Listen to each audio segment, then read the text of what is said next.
Magandang araw mga tropa piskaril. Pakita ko po sa inyo kung paano magawa ng egg drop soup. Ayan po, binuhos ko na po ang itlog sa kumukulong soup. Makita niyo po kumukulo, huwag niyo muna pong haluin. Maya haluin niyo na po ng dahan-dahan pa ikot. O nakita niyo, egg drop soup na po, di ba? Yan po yung nakikita niyo, nabibili or nakakain niyo sa restaurant. Sa mga inchik-inchik, ina-inchik. Tapos lalagyan niyo po siya ng onion leaf para mas maganda. Ngayon po, turo ko po sa inyo kung paano paggawa ng egg drop soup.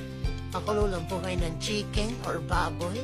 Pag kumulo na po, tanggalin niyo na po ang manok o baboy. Palasahin niyo na po. Samahan niyo po siyempre ng sibuyas, paminta, asin habang kumukulo. Pag malasa na po, lagyan niyo na po ng iniwan ng carrots na maliliit, bell pepper, at palaputin niyo na po